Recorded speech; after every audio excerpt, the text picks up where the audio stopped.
ಆಗ್ಲೇ ದೈಹಿಕ ಶಿಕ್ಷಣದ ಇತಿಹಾಸ, ಭಾರತೀಯ ಇತಿಹಾಸವನ್ನು ನಾವು ನೋಡಿದ್ದೀವಿ. ಭಾರತದ ಇತಿಹಾಸದಲ್ಲಿ ದೈಹಿಕ ಶಿಕ್ಷಣದ ಪಾತ್ರ ಯಾವ ರೀತಿ ಇತ್ತು ಮತ್ತು ಆಧುನಿಕವಾಗಿ ದೈಹಿಕ ಶಿಕ್ಷಣ ಯಾವ ರೀತಿ ಬೆಳೆದು ಬಂತು ಅಂತಕ್ಕಂಥದ್ದು ನಾವು ನೋಡಿ. ಅದೇ ರೀತಿಯಾಗಿ ವಿದೇಶಗಳಲ್ಲಿ ನೋಡಿದಾಗ ಗ್ರೀಕ್ ದೇಶದ್ದು ಯಾವ ರೀತಿ ಬೆಳೆದು ಬಂತು, ಅಲ್ಲಿ ಸಾಕ್ರೆಟಿಸ್, ಅರಿಸ್ಟಾಟಲ್, ಪ್ಲೇಟೋ, ಹಿಪೋಕ್ರಟಿಸ್, ವನಸ್ಪತಿ ಪಿತಾಮಹ ಹಿಪೋಕ್ರಟಿಸ್ ಅವ್ರ ಬಗ್ಗೆ ನಾವು ನೋಡ್ತಾ ಬಂದ್ವಿ.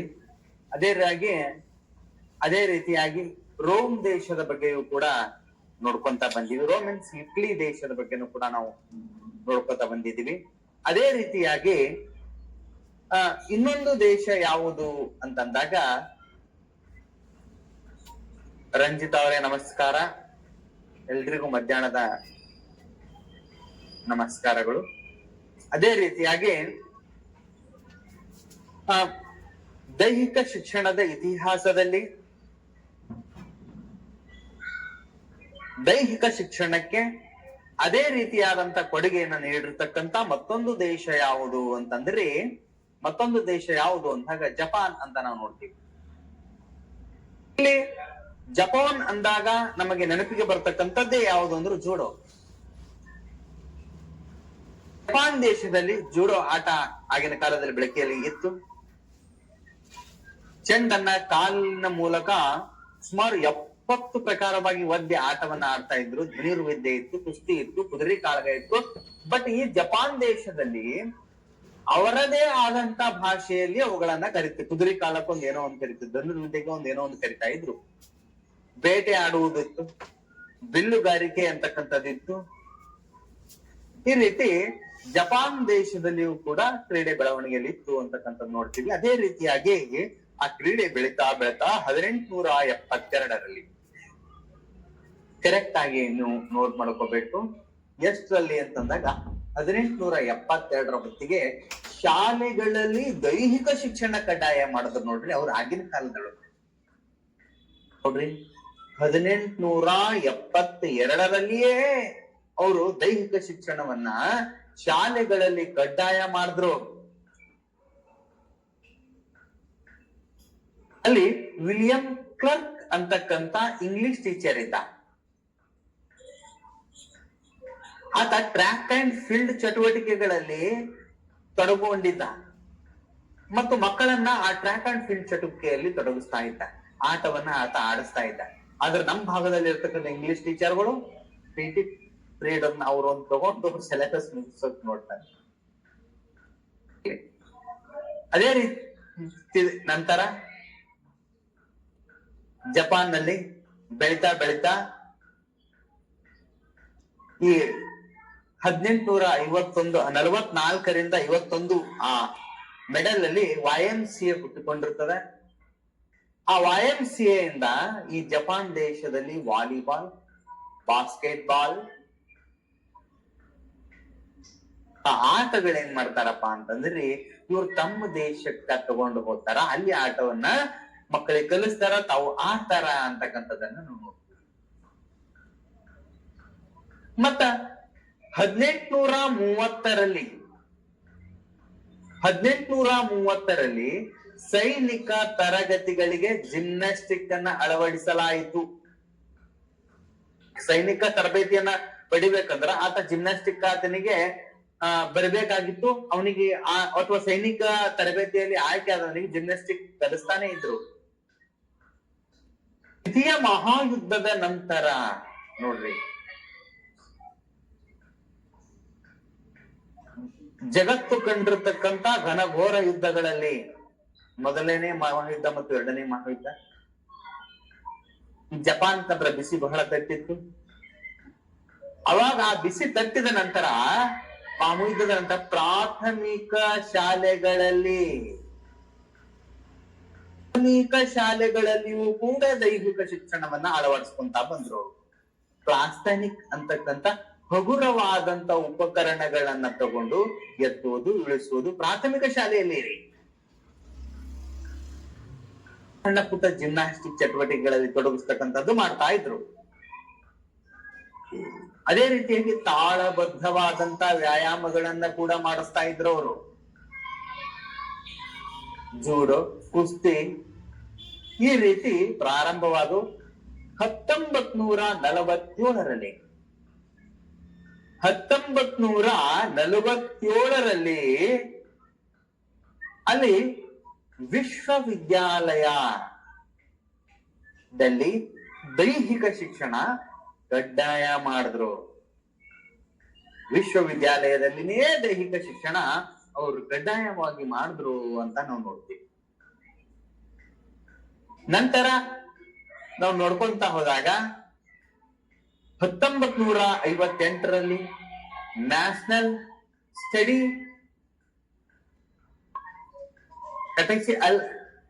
ಸೊಸೈಟಿಗಳು ನಡೀತು. 1949ರಲ್ಲಿ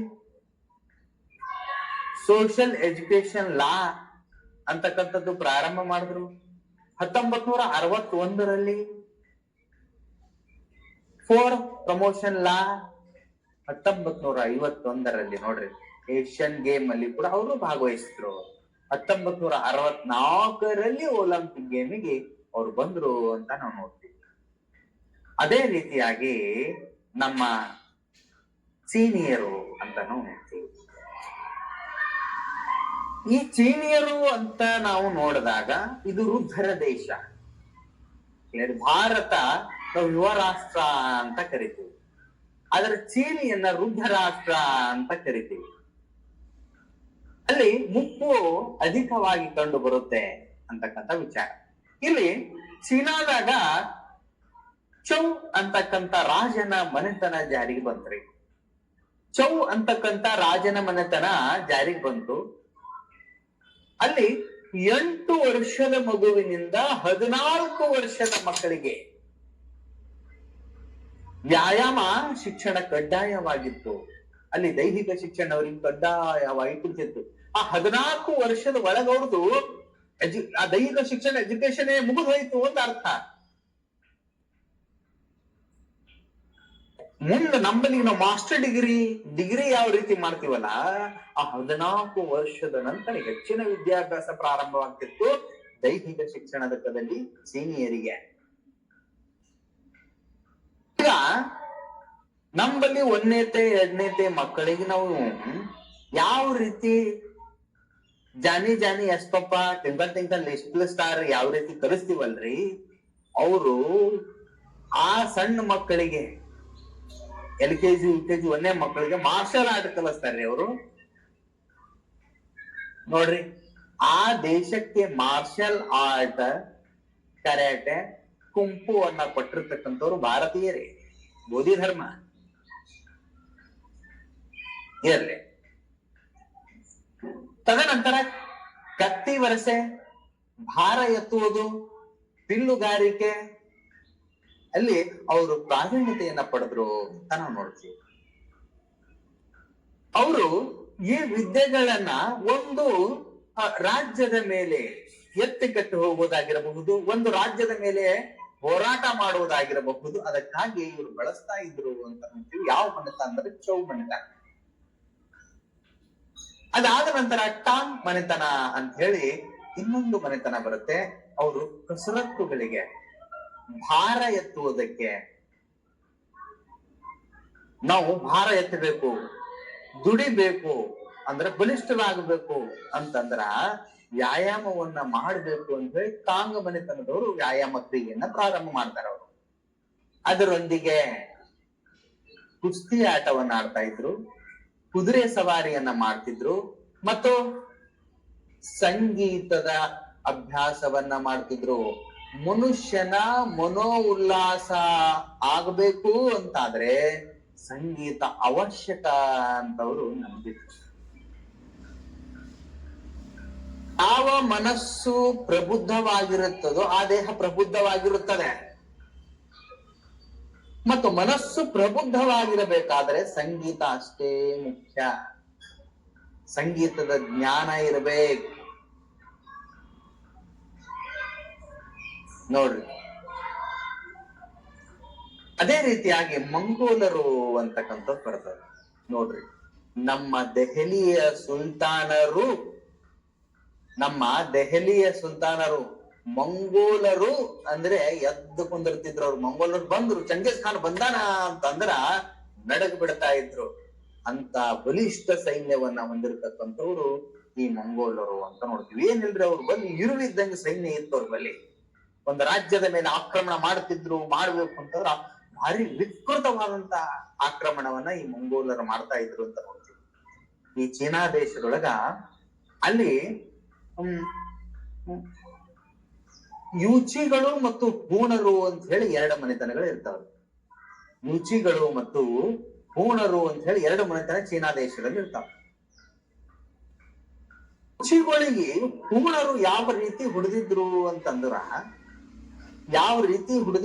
ಇವರಿಗೆ ಅಂತಂದ್ರ, ಇವು ದೇಶ ಬಿಟ್ಟು ಓಡ್ ಬಂದಿವ್ರಿ ಯೂಚಿಗಳು. ಇವರು ತಲೆ ಬುರುಡೆಗಳನ್ನ ಕಿತ್ತುಕೊಂಡು ಈ ತಲೆ ಬುರುಡೆಗಳನ್ನ ತೆಗೆದು ಒಯ್ದು ಅವರ ಮನೆಯ ಮೇಲ್ಛಾವಣಿ ಮೇಲೆ ಒಣಗಿಸ್ತಾ ಇದ್ರು. ಯಾಕ ಅಂತಂದ್ರ ಅವ್ರಿಗೆ ಊಟ ಮಾಡಕ್ ಪಾತ್ರೆಗಳ ಆಗಿ ಈ ಯೂಚಿಗಳ ತಲೆ ಬುರುಡೆಗಳನ್ನ ಉಪಯೋಗಿಸ್ತಿದ್ರು ಹೂಣರು. ಓಡ್ ಬರ್ತಾವ ಯೂಚಿಗಳು ಭಾರತ ದೇಶದೊಳಗೆ. ಆ ಯೂಚಿಗಳ ನಾಯಕ ಓಡ್ ಬಂದವನೇ ಯಾರು ಅಂತಂದ್ರ ಎರಡನೇ ಕ್ಯಾರ್ಪಸಸ್, ಅವನ ಮಗನೇ ಕನಿಷ್ಕ. ಇಲ್ಲಿ ಹುಟ್ಟಿರ್ತಕ್ಕಂತ ಮನೆತನನೇ ಯಾವುದು ಅಂದ್ರೆ ಕುಶಾಣರು ಅಂತ ನಾವು ನೋಡ್ತೀವಿ. ಇರ್ಲಿ, ಅದು ಬೇಡ. ಈ ಮಂಗೋಲರ ಅರಸರ ಕಾಲದಲ್ಲಿ ಇವರು ಬಾಕ್ಸಿಂಗ್ ಅತಿ ಹೆಚ್ಚು ಪ್ರಾಶಸ್ತ್ಯವನ್ನ ಪಟ್ಟಿದ್ರು. ಬಾಕ್ಸಿಂಗ್ ಯಾವ ರೀತಿ ಪ್ರಾಶಸ್ತ್ಯವನ್ನ ಅವರು ಕೊಟ್ಟಿದ್ರು ಅಂತಂದ್ರ, ಈ ಹೊಡೆತಾಟಕ್ಕೆ ನಿಂತರು ಅಂತಂದ್ರೆ ಎದುರಿನವ್ ಸೈಲೇಬೇಕು. ರೀತಿಯಾದಂತ ಬಾಕ್ಸಿಂಗಿಗೆ ಆ ಮಂಗೋಲರು ಪ್ರಾಶಸ್ತ್ಯವನ್ನು ಕೊಟ್ಟಿದ್ರು ಅಂತ ನಾವು ನೋಡ್ತೀವಿ.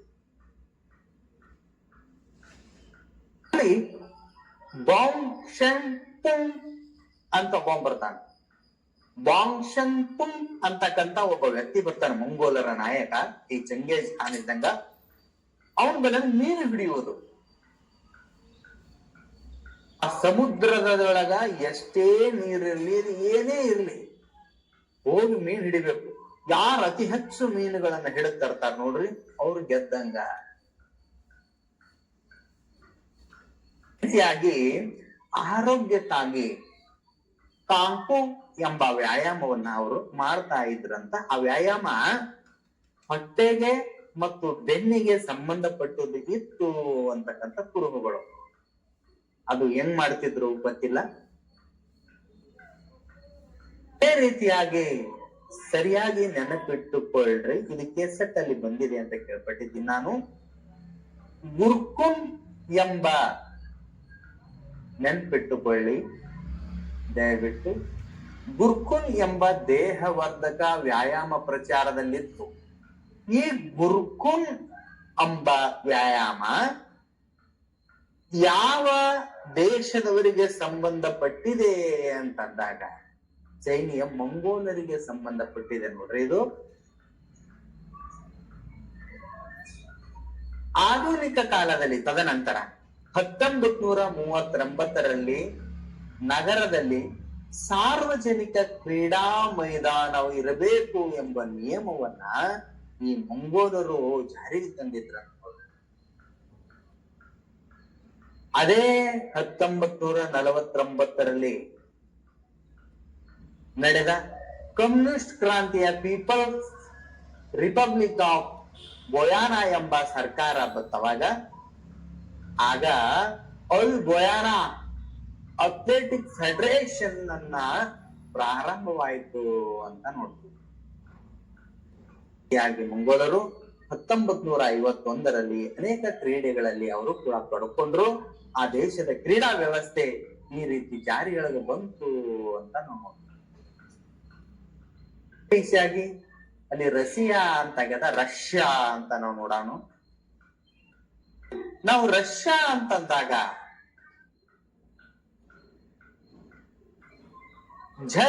ಜಾರ್ ಅರಸರು ಈ ರಷ್ಯಾವನ್ನ ಆಳ್ವಿಕೆಯನ್ನ ಮಾಡ್ತಾ ಇದ್ರು ಅಂತ ನಾವು ನೋಡ್ತೀವಿ. ಅಲ್ಲಿಯೂ ಕೂಡ ಜೀವನೋಪಾಯಕ್ಕಾಗಿ ಒಂದು ರಾಜ್ಯದ ಮೇಲೆ ಇನ್ನೊಂದು ರಾಜ್ಯ ಯುದ್ಧ ಸಾರ್ತಕ್ಕಂಥ ಪ್ರಕ್ರಿಯೆ ಇತ್ತು. ನಮ್ಮ ಹತ್ರ ಯಾವ ಪ್ರಕ್ರಿಯೆ ಇತ್ತೋ ಅವ್ರ ಹತ್ರ ಅದೇ ಪ್ರಕ್ರಿಯೆ ಇತ್ತು. ಕತ್ತಿ ವರಸೆ ಕಡ್ಡಾಯವಾಗಿತ್ತು. ಅಲ್ಲಿ ಜಿಮ್ನಾಸ್ಟಿಕ್ ಪದ್ಧತಿ ಇತ್ತು ಅಂತ ನಾವು ನೋಡ್ತೀವಿ. ವಿದ್ಯಾಸಂಸ್ಥೆಗಳಲ್ಲಿ 10ರಿಂದ 15 ವಿಷಯ ಕಡ್ಡಾಯವಾಗಿ ಅದು ವ್ಯಾಯಾಮಕ್ಕೆ ಸಂಬಂಧಪಟ್ಟಿರ್ತಕ್ಕಂಥದ್ದು ಕೂಡಿತ್ತು ಅಂತ ನಾವು ನೋಡ್ತೀವಿ. ಹಾಗಾಗಿ ಈ ಶಾರೀರಿಕ ಶಿಕ್ಷಣಕ್ಕೆ ಸಂಬಂಧಪಟ್ಟಂತೆ ರಷ್ಯಾವು ಕೂಡ ಉತ್ತಮವಾದಂತ ಸಾಧನೆಯನ್ನ ನೀಡಿದೆ ಅಂತ ನಾವು ನೋಡ್ತೀವಿ. ಸರ್ ಇಲ್ಲೇ ಸ್ಕೂಲ್ದಾಗ ಇದ್ದೀನಿ ಸರ್.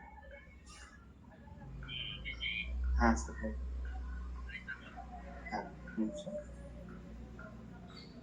ಒಂದ್ ನಿಮಿಷ ಹೇಳ್ರಿ.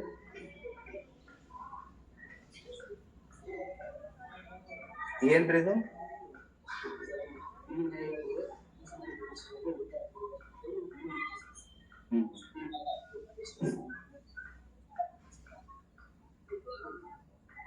ಇಲ್ಲೇ ಯಾವ ನಾಯಿಗಳು ಬರಂಗಿಲ್ಲ.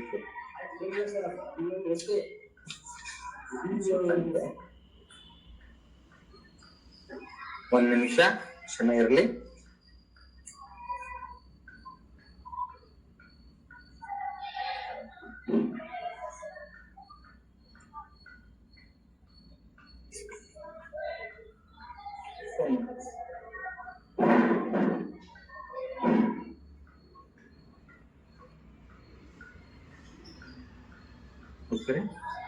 सिग्नेचर मिला नहीं?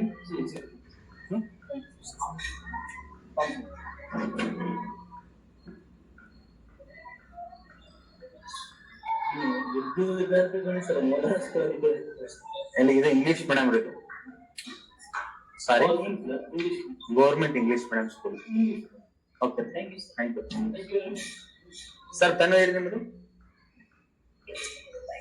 ಅದೇ ರೀತಿಯಾಗಿ ಸಾರಿ ಹಿಂಗಾಗುತ್ತೆ ನೋಡ್ರಿ, ಜರ ಕ್ಷಮೆ ಇರ್ಲಿ.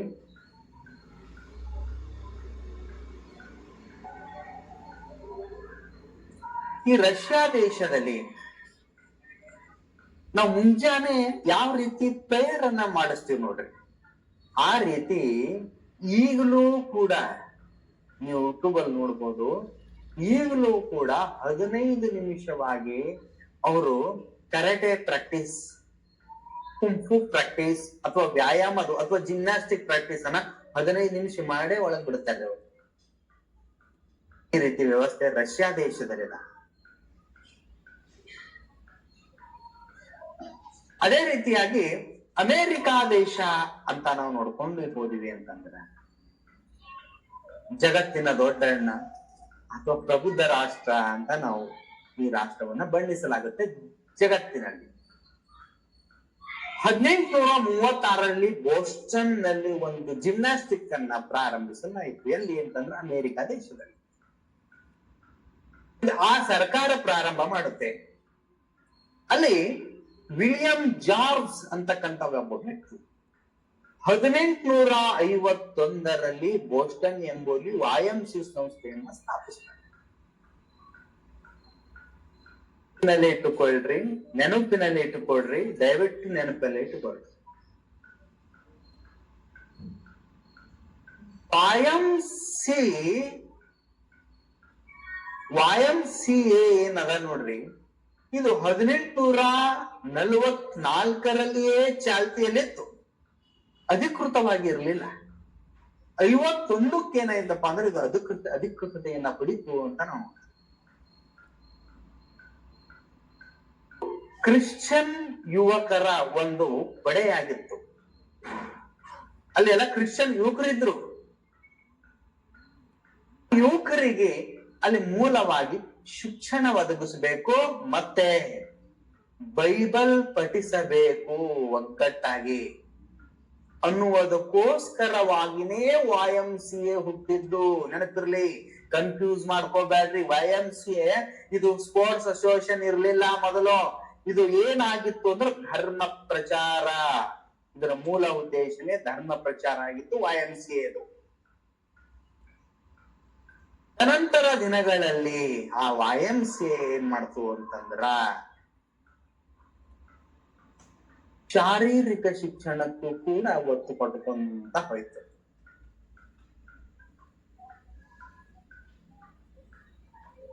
ಅಲ್ಲೆಲ್ಲ ಯುವಕರು ಇರ್ತಿದ್ರು. ನಂತರ ಈ YMCA ಅಲ್ಲಿ ಏನು ಶಾರೀರಿಕ ಶಿಕ್ಷಣವನ್ನು ತೆಗೆದುಕೊಂಡು ಶಾರೀರಿಕ ಶಿಕ್ಷಣಕ್ಕೆ ಮುಂದೆ ಒತ್ತು ಕೊಡ್ತು. ಅದೇ ಶಾರೀರಿಕ ಶಿಕ್ಷಣವನ್ನ ಪಡೆದುಕೊಂಡಿರ್ತಕ್ಕಂತ ಯುವಕರು ಬೇರೆ ಬೇರೆ ದೇಶಗಳಿಗೆ ಹೋದ್ರು. ಅಲ್ಲಿ ಹೋಗಿ ಶಾರೀರಿಕ ಶಿಕ್ಷಣವನ್ನ ಬೆಳೆಯಲು ಪ್ರಾರಂಭವಾಯಿತು ಅಂತ ನೋಡ್ತೀವಿ. ಉದಾಹರಣೆಗೆ ಅರ್ಥಾತ್ ಈ YMCA ಶಾರೀರ ಶಿಕ್ಷಣಕ್ಕೆ ಒಂದು ವರದಾನವಾಗಿ ಬಂತು ಅಂತ ನೋಡ್ತೀವಿ ಅಮೆರಿಕಾ ದೇಶದಲ್ಲಿ. YMCA ಅಂದ್ರೆ ಏನು ಅಂದ್ರೆ ಯಂಗ್ ಮ್ಯಾನ್ ಕ್ರಿಶ್ಚಿಯನ್ ಅಸೋಸಿಯೇಷನ್ ಅಂತ ಹೇಳಿ ನೆನ್ಪಿಟ್ಕೊಡ್ರಿ. YMCA ಅಂದ್ರೆ ಏನು ಅಂತಂದ್ರಿ ಯಂಗ್ ಮ್ಯಾನ್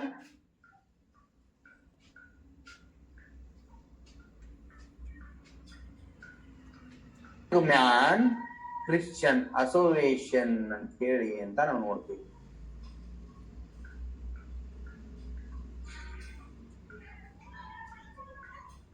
ಸಾರಿ ಸರಿಯಾಗಿ ಮೂಡಂಗ್ ಏನ್ ಈ ರೀತಿಯಾಗಿ ಅಮೆರಿಕಾ ದೇಶದಲ್ಲಿಯೂ ಕೂಡ ಶಿಕ್ಷಣವನ್ನ ಬೆಳಕೊಂಡು ಬಂತು. ನಾನು ಯಾವುದು ಒತ್ತು ಕೊಟ್ಟಾಗಿ ಹೇಳಿರ್ತಿರ್ತೇನೆ, ನೆನಪಿರ್ಲಿ.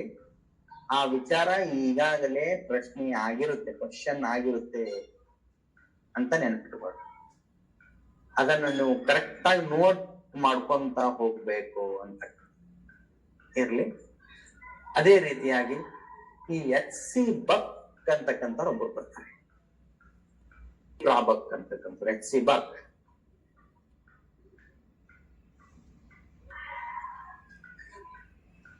ಇಲ್ಲಿ HC ಬಕ್ ಅವರು ಮದ್ರಾಸಿನ YMCA ಕೇಂದ್ರದಲ್ಲಿ ದೈಹಿಕ ಶಿಕ್ಷಣ ನಿರ್ದೇಶಕರಾಗಿ ನೇಮಕಗೊಂಡಿದ್ರು. ಅಂದ್ರ 1917ರಲ್ಲಿನೇ. 1924ರಲ್ಲಿ ಪ್ಯಾರಿಸ್ ಒಲಿಂಪಿಕ್ ನಲ್ಲಿ ಅಧಿಕೃತವಾಗಿ ಭಾಗವಹಿಸಿದ 7 ಜನ ಭಾರತದ ಆಟಗಾರ ತಂಡಕ್ಕೆ ಇವರು ನಿರ್ದೇಶಕರಾಗಿದ್ರು. ನೆನಪಿರ್ಲಿ. 1924ರಲ್ಲಿ ಪ್ಯಾರಿಸ್ ನಲ್ಲಿ ಒಲಿಂಪಿಕ್ ಗೇಮ್ ಅನ್ನ ಪ್ರಾರಂಭವಾಗಿತ್ತು. ಅಲ್ಲಿ 7 ಜನರ ಒಂದು ಪಡೆಯನ್ನ ಹೋಯಿತು ಪ್ಯಾರಿಸ್ಗೆ. ಅದರ ಡೈರೆಕ್ಟರ್ ಯಾರಾಗಿ ಹೋಗಿದ್ರು? ಭಾರತೀಯರ ಆ 7 ಜನರ ಪಡೆಯ ಬೆಂಬಾಲಕರಾಗಿ ಅಥವಾ ನಿರ್ದೇಶಕರಾಗಿ ಅಥವಾ ಕೋಚ್ ಆಗಿ ಯಾರು ಹೋಗಿದ್ರು ಅಂತಂದಾಗ ಈ HC ಬಕ್ ಅವ್ರು ಹೋಗಿದ್ರು ಅಂತ ನೋಡ್ತೀವಿ. ಈ HC ಬಕ್ ಅವರು ಭಾರತ ದೇಶದಲ್ಲಿ ಕ್ರೀಡೆಯ ಬೆಳವಣಿಗೆ ಪ್ರಮುಖವಾದಂತ ಪಾತ್ರವನ್ನು ವಹಿಸಿದವರು ಅಂತ ನೋಡ್ತೀವಿ. ಈ YMCA ಏನ್ ಪ್ರಾರಂಭ ಆಗಿತ್ತಲ್ರಿ, ಆ YMCA ಅಲ್ಲಿ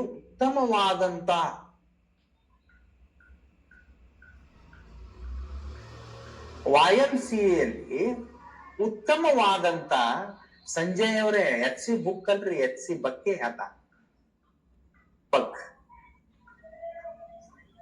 ಇವರು ಭಾರತದಲ್ಲಿ ದೈಹಿಕ ಶಿಕ್ಷಣದ ಪಿತಾಮಹ ಅಂತ ನಾವು ಅವರಿಗೆ ಬಿಂಬಿಸ್ತೀವಿ, ಕರಿತೀವಿ ಅಂತ ನೋಡ್ತೀವಿ. ಯಾಕ ಅಂತಂದ್ರೆ ಇವರು ಮದ್ರಾಸಿನಲ್ಲಿನೇ ಅಲ್ಲಿ ಕಲ್ತಿರ್ತಕ್ಕಂತ ವಿದ್ಯಾರ್ಥಿಗಳನ್ನ, ಅವರು ಕಲಿಸಿರ್ತಕ್ಕಂತ ವಿದ್ಯಾರ್ಥಿಗಳನ್ನ ಭಾರತ ದೇಶದ ವಿವಿಧ ಭಾಗಗಳಲ್ಲಿ ಅವರನ್ನ ಕಳಿಸಿ ದೈಹಿಕ ಶಿಕ್ಷಣ ಉನ್ನತ ಮಟ್ಟಕ್ಕೆ ಏರಲು ಸಹಕರಿಸಿದವರು ಈ HC ಬಕ್ ಅಂತ ನಾವು ನೋಡ್ತೀವಿ.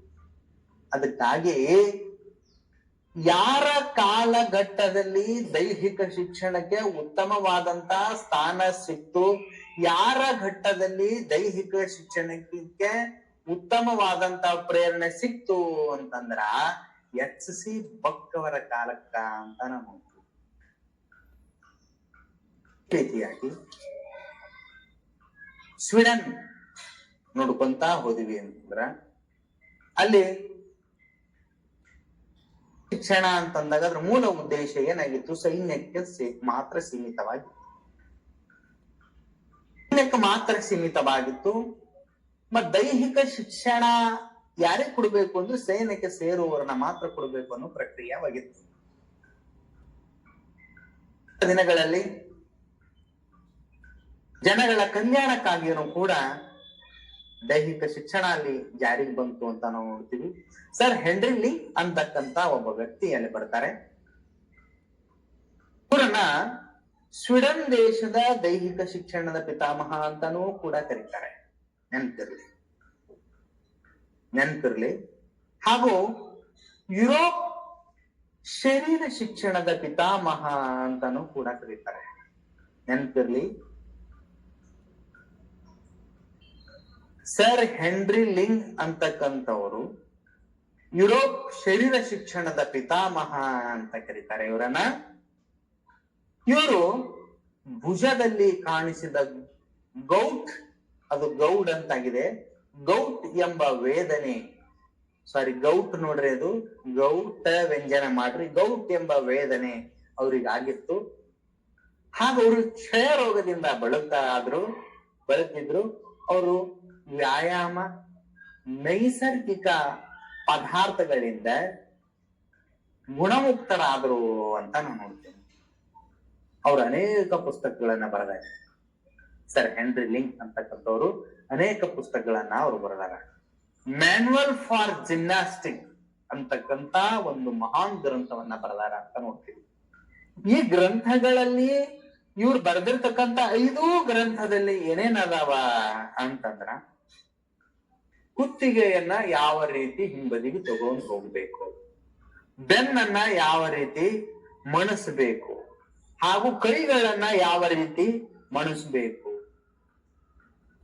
ವಯಸ್ಸಿಗೆ ಅನುಗುಣವಾಗಿ ಬರೆದಿದ್ದಾರೆ ನೋಡ್ರಿ ಇವರು. Manual for gymnastic, manual for bayonetic fencing,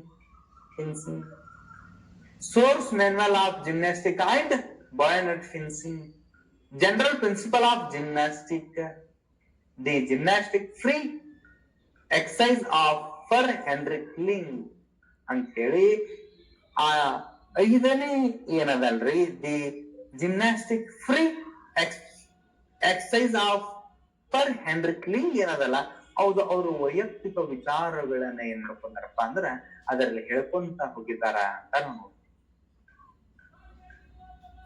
gymnastic ವ್ಯಾಯಾಮದಲ್ಲಿ 4 ಪ್ರಕಾರಗಳನ್ನ ಅವರು ತಿಳಿಸಿದ್ದಾರ ಅಂತ ನೋಡ್ತೀವಿ. ಆ ಮೇಲ್ಕಂಡ 4 ವ್ಯಾಯಾಮಗಳು ಇದು ಅವರು ಇದನ್ನೇನು ತಮ್ಮ ವೈಯಕ್ತಿಕವಾಗಿ ತಗೊಂಡು ಹೋಗಿದ್ದಾರೆ ಅಂತ ನೋಡ್ತೀವಿ. ಸೆಂಟ್ರಲ್ ಇನ್ಸ್ಟಿಟ್ಯೂಟ್ ಆಫ್ ಜಿಮ್ನಾಸ್ಟಿಕ್ ಎಂಬ ರಾಷ್ಟ್ರೀಯ ದೈಹಿಕ ಶಿಕ್ಷಣ ಕಾಲೇಜನ್ನ ಇವರು ಪ್ರಾರಂಭಿಸಿದ್ರು. ನೋಡ್ರಿ, ನೆನ್ಪಿಟ್ಕೋರಿ, ಸೆಂಟ್ರಲ್ ಇನ್ಸ್ಟಿಟ್ಯೂಟ್ ಆಫ್ ಜಿಮ್ನಾಸ್ಟಿಕ್ ಎಂಬ ರಾಷ್ಟ್ರೀಯ ದೈಹಿಕ ಶಿಕ್ಷಣ ಕಾಲೇಜನ್ನ ಯಾರು ಸ್ಥಾಪಿಸಿದ್ರು ಅಂತ ಕೇಳಿದ್ರು ಅಂದ್ರ ಅವ್ರ ಹೆಸರು ಆಗ್ಬೇಕು ವಿಚಾರ. ಅದೇ ರೀತಿಯಾಗಿ ಚಾಮ್ಲಿಂಗ್ ಅಂತಕ್ಕಂಥವ್ರೊಬ್ಬರು ಬರ್ತಾರ. ಅಂತಕ್ಕಂಥ ಪುಸ್ತಕ ಯಾವುದು ಅಂತಂದ್ರ ರೈನೇಸಿಯಾಲಜಿ ಅಂತಕ್ಕಂಥದ್ದು ಬರ್ತದೆ. ಅದೇ ರೀತಿಯಾಗಿ ಇಂಗ್ಲೆಂಡ್ ಅಂತ ನೋಡ್ತೀವಿ. ಕ್ರಿಕೆಟ್ ನ ತವರೂರು ಇದು. ಜಗತ್ತಿನ ಒಂದು ಕಾಲದೊಳಗ ಸೂರ್ಯ ಮುಳುಗದ ನಾಡು ಆಗಿತ್ತು. ಇಂಗ್ಲೆಂಡ್ ಅಂದಾಗ ಅರ್ಚಿಬಾಲ್ಡ್ ಮ್ಯಾಕ್ಲಾರೆನ್ಸ್ ಅಂತಕ್ಕಂತ ಒಬ್ಬ ವ್ಯಕ್ತಿ ಬರ್ತಾರೆ. ಸ್ಕಾಟ್ಲೆಂಡಿನವರು. ಅರ್ಚಿಬಾಲ್ಡ್ ಮ್ಯಾಕ್ಲಾರೆನ್ಸ್ ಅಂತಕ್ಕಂತ ಒಬ್ಬ ವ್ಯಕ್ತಿ ಬರ್ತಾನ. ಆತ ಎಲ್ಲಿ ಅವ ಅಂತಂದ್ರ ಅವರು ಸ್ಕಾಟ್ಲೆಂಡಿನವರು ಅಂತ ನಾವು 1858ರಲ್ಲಿ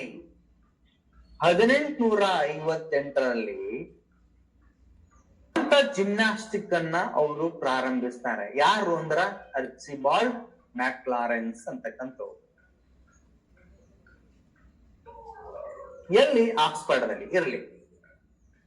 ತದನಂತರ ವ್ಯಾಯಾಮದ ಸೈನಿಕ ಪದ್ಧತಿ ಎಂಬ ಪುಸ್ತಕವನ್ನ ಬರೆದು, ನೆನ್ಪಿಟ್ಕೋರಿ, ಈ ವ್ಯಾಯಾಮದ ಸೈನಿಕ ಪದ್ಧತಿ ಅಂತಕ್ಕಂತ ಪುಸ್ತಕವನ್ನ ಯಾರು ಬರೆದಿದ್ದಾರ? ವ್ಯಾಯಾಮದ ಸೈನಿಕ ಪದ್ಧತಿ ಎಂಬ ಪುಸ್ತಕವನ್ನ ಯಾರು ಬರೆದಿದ್ದಾರ ಅಂತಂದ್ರ ಅರ್ಚಿಬಾಲ್ಡ್ ಮ್ಯಾಕ್ಸ್ ಲಾರೆನ್ಸ್ ಅಂತ ನಾವು ನೋಡಿ.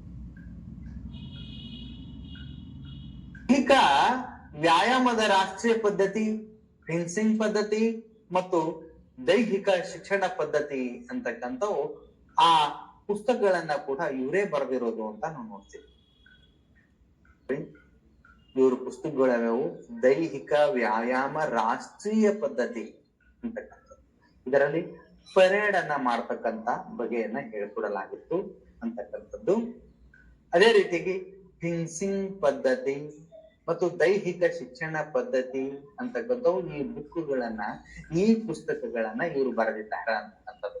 ಒಂದೊಂದು ಸಲ ನೀವು ಇಂಗ್ಲಿಷ್ ನಲ್ಲಿಯೂ ಕೂಡ ಹೇಳ್ತಾನೆ, ಟ್ರಾನ್ಸ್ಲೇಟ್ ಮಾಡ್ಕೊಂಡು ನೀವೆಲ್ಲ ಹೇಳಬಹುದು ಅಂತಕ್ಕಂಥದ್ದು. ಮತ್ತೊಂದು ರಾಷ್ಟ್ರ ಯಾವುದು? ಡೆನ್ಮಾರ್ಕ್ ಅಂತಕ್ಕಂಥದ್ದು ನಾವು ನೋಡ್ತೀವಿ. ಯಾವುದು ಅಂತಂದಾಗ ಡೆನ್ಮಾರ್ಕ್ ಅಂತ ನಾವು ನೋಡ್ತೀವಿ. ಈ ಡೆನ್ಮಾರ್ಕ್ ಅಂದಾಗ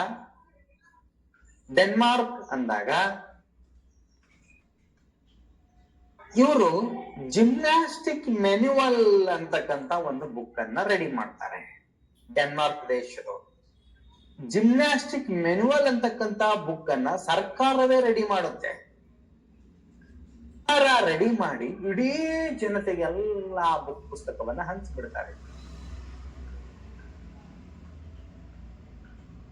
ಅಲ್ಲೊಬ್ಬ ವ್ಯಕ್ತಿ ಬರ್ತಾನೆ, ಫ್ರಾನ್ಸ್ ನೆಕೆಟೆಗಲ್ ಅಂತಕ್ಕಂತ ಒಬ್ಬ ವ್ಯಕ್ತಿ. ಈತ ಆ ಕತ್ತಿ ಹಿಡಿದುಕೊಂಡು ಯುದ್ಧವನ್ನ ಯಾವ ರೀತಿ ಮಾಡಬೇಕು ಅನ್ನುವುದರಲ್ಲಿ ಭಯಂಕರ ಪ್ರವೀಣನಾದವನು. ಆತನ ಶಿಷ್ಯರು ಕೂಡ ಅಷ್ಟೇ ಪ್ರವೀಣರಾದ. ಈತ ಶ್ರೇಷ್ಠ ಜಿಮ್ನಾಸ್ಟಿಕ್ ಪ್ಲೇಯರ್ ಆಗಿದ್ದ ಅಂತಕ್ಕಂಥ. ಅದೇ ರೀತಿಯಾಗಿ ಕೆ ನರ್ಸನ್ ಅಂತಕ್ಕಂತ ಒಬ್ಬ ವ್ಯಕ್ತಿ ಬರ್ತಾನ.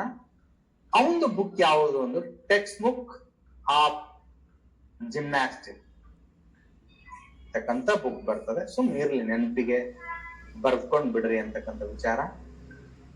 ಅದೇ ರೀತಿಯಾಗಿ ಡಾಕ್ಟರ್ ಲಿಂಗ್ ಹಾರ್ಡ್ ಅಂತಕ್ಕಂಥ ಒಬ್ಬ ವ್ಯಕ್ತಿ ಬರ್ತಾನೆ. ಜಿಮ್ನಾಸ್ಟಿಕ್ ಎಂಬ ಪುಸ್ತಕವನ್ನ ಅವರು ಬರೀತಾರ. ಏರಿಯಾ ಆಫ್ ಜಿಮ್ನಾಸ್ಟಿಕ್ ಎಂಬ ಪುಸ್ತಕವನ್ನ ಅವರು ಬರೀತಾರ ಅಂತಕ್ಕಂಥದ್ದು. ಅದೇ ರೀತಿಯಾಗಿ ಮಿಲ್ಸ್ ಬುಕ್ ಪ್ರೈಮರಿ ಜಿಮ್ನಾಸ್ಟಿಕ್ ಪರಿಚಯವನ್ನ ಅವರು ಕೊಡ್ತಾರ ಅಂತಕ್ಕಂಥದ್ದು ವಿಚಾರ. ಮಿಲ್ಸ್ ಬುಕ್ ಪ್ರೈಮರಿ ಅಂದ್ರ ಸಣ್ಣ ಮಕ್ಕಳಿಗೆ ಪ್ರಾಥಮಿಕವಾಗಿರಿ ಸಣ್ಣ ಸಣ್ಣ ಜಿಮ್ನಾಸ್ಟಿಕ್ ಅನ್ನ ಪದ್ಧತಿಗಳನ್ನ ಯಾವ ರೀತಿ ಅಂತಕ್ಕಂಥದ್ದು ಪರಿಚಯಿಸ್ತಾರ ಅಂತಕ್ಕಂಥದ್ದು. ಈಗ ಏನ್ರಿ ಕೇಳ್ರಿ, ಏನೋ ಯಾರೋ ಏನೇನೋ ಹಾಕಿದ್ರಿ ಕಮೆಂಟ್ಗಳು. YMC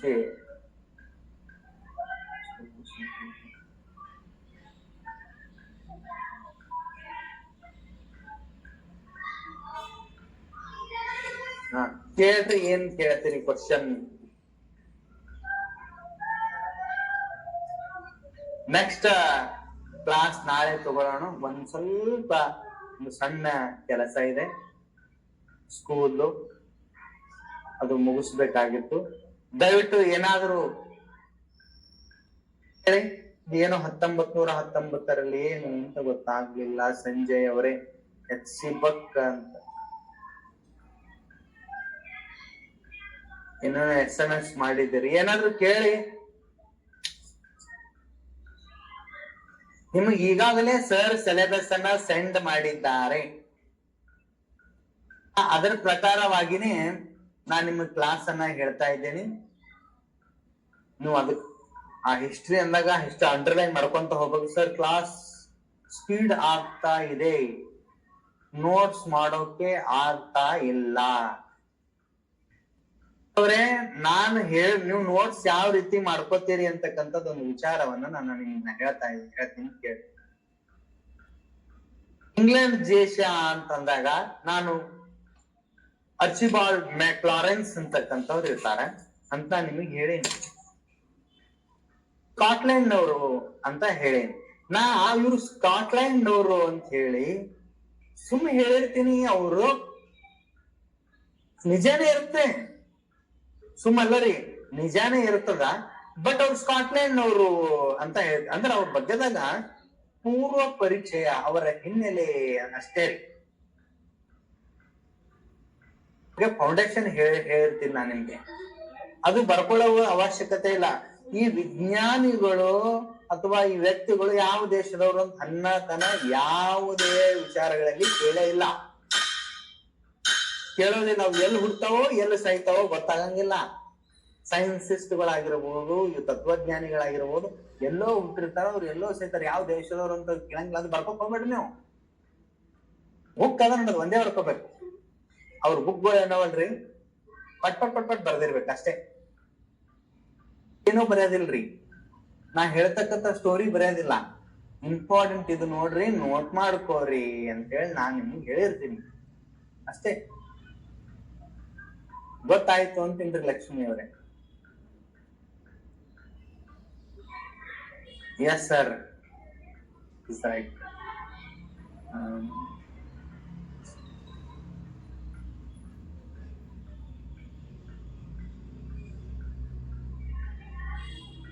ಸಂಜಯ್ ಅವ್ರು 1919ರಲ್ಲಿ YMCA ನಲ್ಲಿ ಫಿಸಿಕಲ್ ಎಜುಕೇಶನ್ ಡೈರೆಕ್ಟರ್ ಸರ್. ಹೌದ್ರಿ, ಹೌದು ಹೌದು.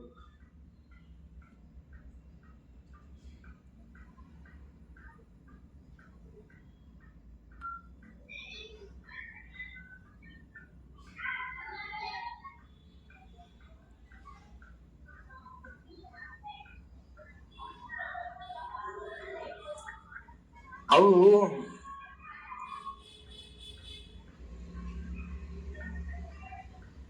ಹೌದು, ದೈಹಿಕ ಶಿಕ್ಷಕರದ ಸಪರೇಟ್ ಗ್ರೂಪ್ ಇದೆ ನೋಡ್ರಿ. ಡೈರೆಕ್ಟರ್ ಲಕ್ಷ್ಮೀಕಾಂತ್ ಸರ್ ಅವರಿಗೆ ಮಾತಾಡ್ರಿ, ಅವ್ರು ನಿಮ್ಗೆ ಅದ್ರೊಳಗೆ ಸೇರ್ಪಡೆ ಮಾಡ್ತಾರ ಆ ಗ್ರೂಪ್ ಅಲ್ಲಿ.